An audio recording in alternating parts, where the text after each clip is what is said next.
నమస్కారం. ఇది చిట్టి టీవీ.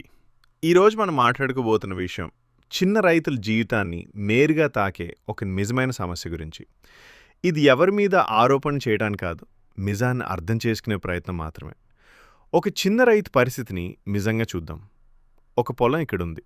ఆ పొలంలో పండేది కేవలం 4 బస్తాలు. ఇంకో పొలం ఇంకో చోటుంది. అక్కడ కూడా పండేది మరొక 4 బస్తాలు. మొత్తం కలిపితే 8 బస్తాలు మాత్రమే.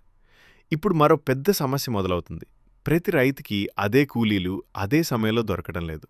పొలం నుంచి ధాన్యం తీసుకురావడానికే ఇబ్బందులు. కూలీ ఖర్చులు పెరిగాయి. పని చేయించే వాళ్ళు తగ్గారు.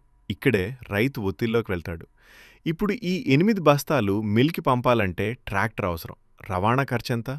1200 కానీ ప్రభుత్వం లేదా మిల్ వైపు నుంచి రవాణాకిచ్చేదెంత? కేవలం 300. ఇప్పుడు లెక్క స్పష్టంగా చూడండి. రవాణా ఖర్చు 1200, ఇచ్చే సాయం 300, మిగిలిన డబ్బు రైతే పెట్టాలి. ఇంత ఖర్చు పెట్టాక 8 బస్తాలకు రైతుకి లాభం ఉంటుందా? లేదు.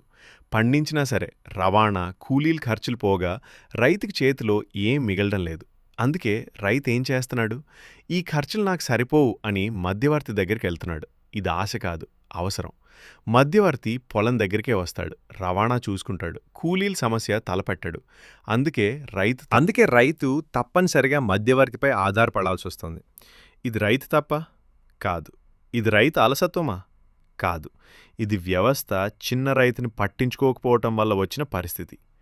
ప్రభుత్వం అంటోంది, మేము రైతు నుంచే నేరుగా కొనుగోలు చేస్తాం, మధ్యవర్తులు వద్దు అని. ఆ ఉద్దేశం మంచిదే. కానీ ఒక ప్రశ్న ఉంది. 4 బస్తాలు, 8 బస్తాలు, 10 బస్తాలున్న రైతు 1200 రూపాయలు ఖర్చు పెట్టి మిల్లు వరకు ఎలా రావాలి?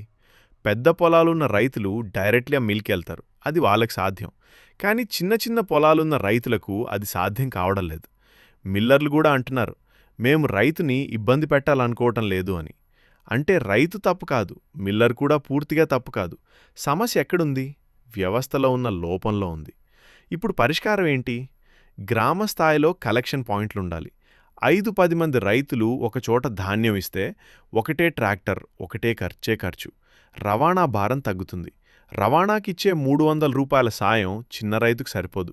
అది వాస్తవ ఖర్చుకు సరిపోయేలా పెరగాలి. లేదంటే చిన్న రైతు మధ్యవర్తి దగ్గరికే వెళ్తాడు. ఒక విషయం మాత్రం స్పష్టంగా చెప్పాలి. మధ్యవర్తులు పుట్టుకతో చెడ్డవాళ్ళు కాడవాళ్ళు కాదు.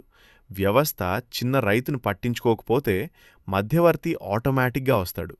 చిట్టి టీవీగా మేం చెప్పేదొక్కటే, రైతుని ఇబ్బంది విధానాలు కాదు, రైతును అర్థం చేసుకునే పరిష్కారాలు కావాలి. విధానాలు భూమి మీద పనిచేయాలి, కాగితాల మీద కాదు. ఇదొక్క రైతు సమస్య కాదు, ఇది మన వ్యవస్థ సమస్య. ఈ వీడియో మీకు నచ్చితే ఇతర రైతుల వరకు చేరవేయండి. ఇది చిట్టి టీవీ, రైతుల గొంతు.